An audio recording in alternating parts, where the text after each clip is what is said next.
राज्य के पुलिस महानिदेशक के पद पर अनुराग गुप्ता की नियुक्ति को गलत बताते हुए बीजेपी के प्रदेश अध्यक्ष बाबूलाल मरांडी ने सुप्रीम कोर्ट में अवमानना याचिका दाखिल की है। उन्होंने डीजीपी के पद पर उनके पदस्थापन को सुप्रीम कोर्ट के आदेश की अवमानना बताया। मरांडी ने याचिका में उल्लेख किया कि राज्य सरकार ने बिना किसी गंभीर आरोप के आईपीएस अधिकारी अजय कुमार सिंह को कार्यकाल पूरा किए बगैर डीजीपी के पद से हटाया है। उनका कार्यकाल 14 फरवरी 2025 तक का था। बाबूलाल मरांडी ने कहा कि प्रभारी डीजीपी बनाया जाना अवैध है। इसके बावजूद अनुराग गुप्ता को प्रभारी डीजीपी बनाया गया। अनुराग गुप्ता की सेवानिवृत्ति 30 अप्रैल 2025 है। अजय कुमार सिंह के कार्यकाल के बाद केवल उनकी 2 माह की सेवा बचती है। नियमित करने के लिए नियमितः कम से कम 6 माह सेवा की अनिवार्यता है। याचिका में मुख्य सचिव अलका तिवारी, गृह विभाग के प्रधान सचिव वंदना डाडेल, डीजीपी अनुराग गुप्ता, सेवानिवृत्त न्यायाधीश रत्नाकर भेंगरा और पूर्व डीजीपी नीरज सिन्हा का नाम शामिल है। याचिका में कहा गया है कि अनुराग गुप्ता को डीजीपी के पद पर नियुक्त करने के दौरान प्रकाश सिंह बनाम केंद्र सरकार के मामले में सुप्रीम कोर्ट की ओर से समय समय पर दिए गए फैसलों और दिशा निर्देशों का उल्लंघन किया गया है।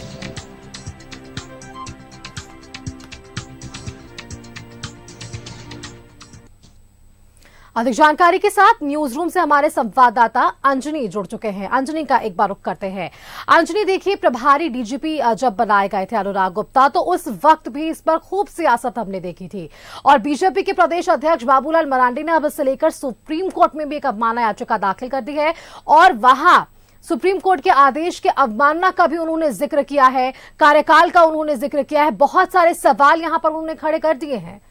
अंजनी, झारखंड में डीजीपी अभी वर्तमान में अनुराग गुप्ता हैं और अनुराग गुप्ता इलेक्शन के समय में उन्हें हटाया भी गया था और कुल मिलाकर ये देखेंगे तो डीजीपी का जो नियुक्ति की गई है उसमें बाबूलाल मरांडी ने पिछले केसों का हवाला देते हुए एक अवमानना केस उन्होंने सुप्रीम कोर्ट में दायर की है। अब इन्होंने जो अपनी दलील दी है वो तमाम चीजों को लेकर दलील दी गई है। अब राज्य सरकार भी अपनी बातों को वहां जब 24 फरवरी को जब मामले की सुनवाई होगी, क्योंकि जो लिस्टिंग का जो डेट बताया गया है 24 फरवरी का है, लेकिन ये भी तमाम लोगों को देखना होगा कि जो डीजीपी बनाए जाते हैं वो सीनियरिटी भी एक महत्वपूर्ण मुद्दा होता है। तो राज्य सरकार भी अपनी दलील देगी और बाबूलाल मरांडी ने भी जो अपनी बातों को रखा है और अब सुप्रीम कोर्ट में जब तमाम चीजों पर बहस होगा तो उसमें अब आगे क्या बातें निकल कर आती है, लेकिन इस तरह की चीजों को लेकर सुप्रीम कोर्ट में अवमानना केस दायर करना, हमें लगता है कि झारखंड में ये पहला मामला सामने आ रहा है कि पॉलिटिकल पार्टी के द्वारा जो है सुप्रीम कोर्ट में अवमानना का केस दायर किया गया है।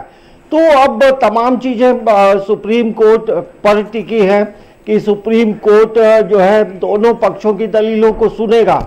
लेकिन ये जरूर कहा जा सकता है कि डीजीपी नियुक्ति को लेकर देखिए, झारखंड गठन हुए लगभग 24 बरस बीत चुके हैं, लेकिन हमेशा आप देखेंगे कहीं ना कहीं जब डीजीपी की नियुक्ति होती है तो कई मामले जो है उठते हैं, कई सवाल उठते हैं और फिर बदले भी जाते हैं।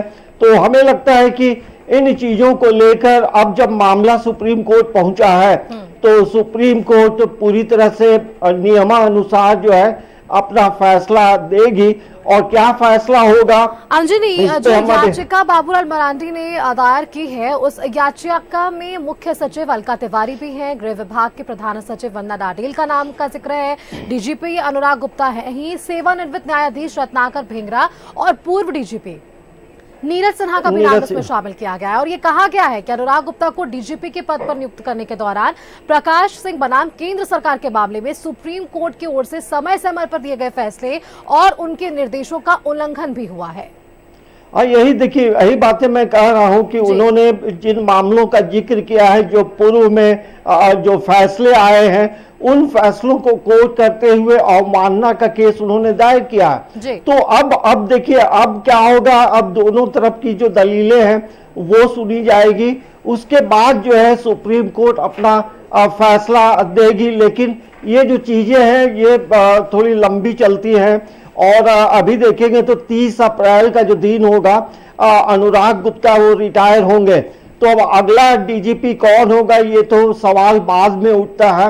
लेकिन अभी क्या होगा ये देखने वाली बात होगी, क्योंकि हमें लगता है कि जो दलीलों के आधार पे तमाम चीजें तय होती हैं।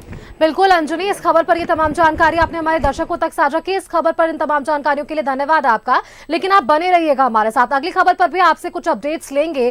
फिलहाल के लिए आपने ये तमाम जानकारियां दी है कि बाबूलाल मरांडी ने एक याचिका सुप्रीम कोर्ट में दाखिल की है।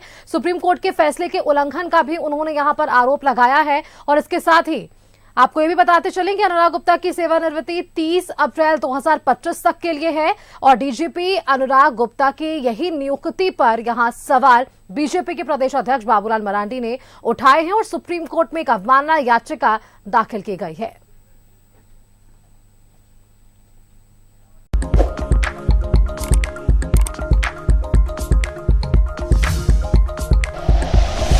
Like and share videos, subscribe करें हमारा चैनल और प्रेस करें बेल आइकॉन। न्यूज़ 11 भारत, सच है तो दिखेगा।